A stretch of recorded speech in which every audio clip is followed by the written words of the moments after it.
میدیا عەرەبیەکان دەڵێن براکەی بەشار ئەسەد میوانی بافڵ تاڵەبانیە.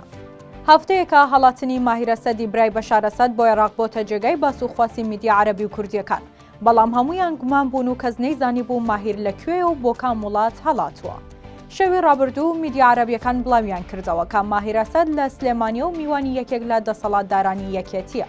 پێشتر باس لەوە کرابوو کە ماهیر ئەسەد دوای ڕووخانی دەسەڵاتی براکەی بۆ رووسیا و ئێران هەڵاتووە، بەڵام کەناڵی ئەلحەدەث بڵاوی کردەوە بەپێی چەند زانیاریە کە لە چەند سەرچاوەیەکەوە دەستیان کەوتووە ماهیر ئەسەد لە شاری سلێمانیە و لەوێ خۆی حەشارداوە.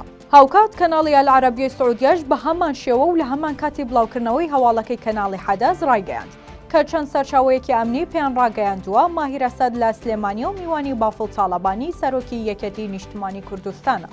لە لایەکی ترەوە وەزارەتی ناوخۆی عێراق ڕەتی کردوتەوە کە ماهیر ئەسەد لە خاکی وڵاتەکەیاندا بێت، بەڵام ئەوەشی ڕەت نەکردوتەوە کە براکەی ئەسەد لە هەرێم یان شاری سلێمانی نەبێت.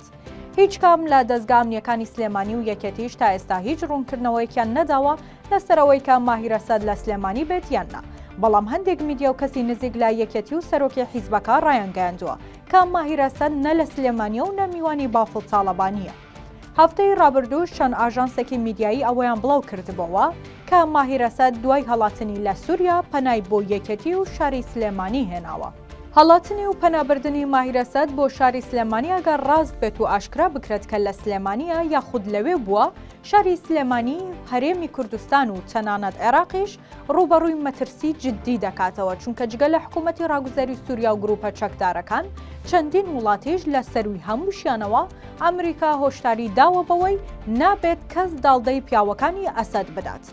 ماهیر ئەسەدی برای بەشار ئەسەد بە یەکێک لە تاوانبارەکان و ئەو کەسایەتیانە دادەنرێت کە دوای بەشار ئەسەد هەڵات. ماهیر یەکێکە لە بازرگانەکانی مادەی هۆشبەر و بازرگانی چەک بووە لە سووریا و ڕۆژهەڵاتی ناوەڕاست. هاوکات ئامر لیوای فیرقەی چواری گاردی کۆماری سووریا بوو و بە یەکێک لە گەورە تاوانبارەکان دادەنرێت لە گرتن و کوشتنی هاوڵاتیانی مەدەنی ئەو وڵاتە.